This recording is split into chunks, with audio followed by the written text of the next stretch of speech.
Le voyage temporel, une pratique à éviter. D'où le paradoxe temporel de tuer son ancêtre. Salut les visionnaires, aujourd'hui on va parler d'un paradoxe temporel, bien sûr en relation avec la vidéo de l'effet papillon que je vous ai fait il y a maintenant quelques mois. C'est parti.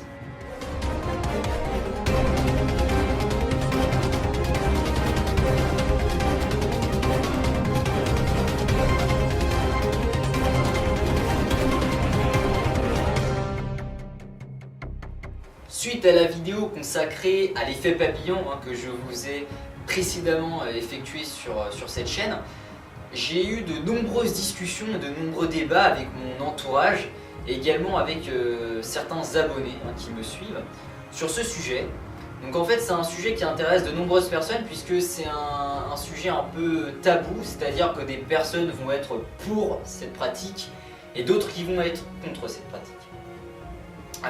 Donc ça va être le premier cas de figure. Le deuxième cas de figure, ça va être les personnes qui vont tenter de prouver que le voyage temporel peut être effectué, donc à travers des théories.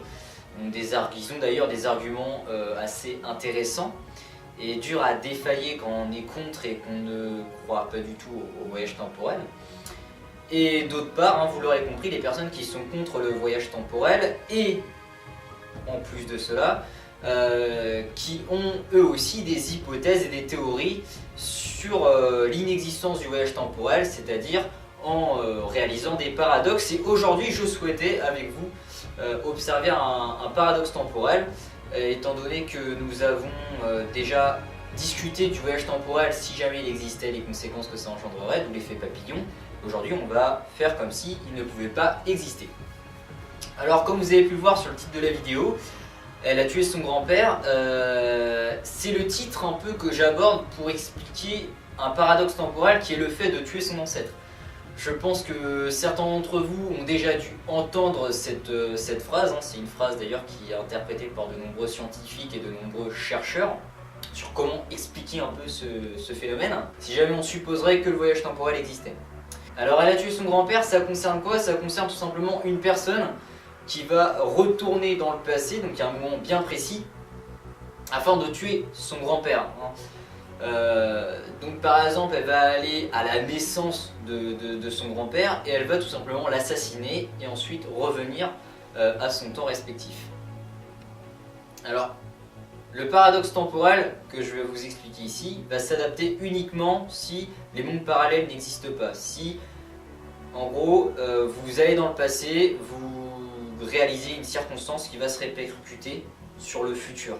C'est un peu en s'inspirant aussi des films de science-fiction qui ont bercé votre enfance pour certains d'entre vous.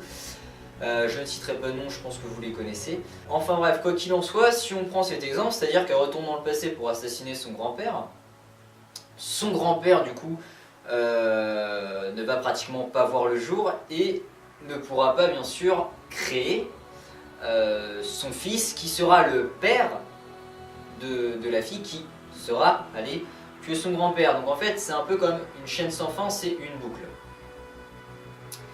Et au final, c'est-à-dire que si son père n'est pas créé, n'est pas engendré, au final, comment la fille peut-elle naître pour aller tuer son grand-père? C'est-à-dire que s'il retourne dans le passé pour tuer son grand-père, comment a-t-elle fait pour naître pour aller le tuer? Donc au final, qui a tué son grand-père?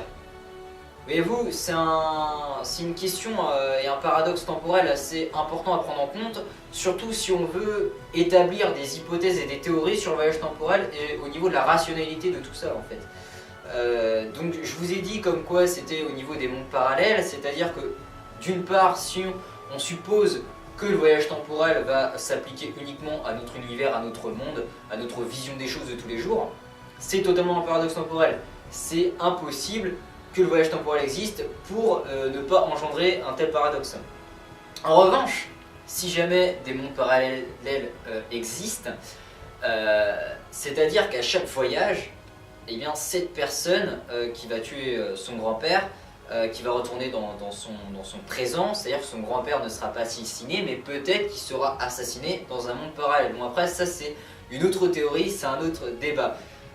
On reviendra bien sûr peut-être dessus dans une prochaine vidéo si vous êtes intéressé. Mais voilà un paradoxe temporel assez important à prendre en compte. qui peut vous permettre d'élargir un peu votre façon de penser, votre façon de voir les choses sur ce sujet-là. Si vous avez des questions ou des suggestions, n'hésitez pas à me les faire part en commentaire, me suivre sur les réseaux sociaux. Les liens sont en description et moi je vous dis à bientôt pour une prochaine vidéo. Allez, salut les visionnaires!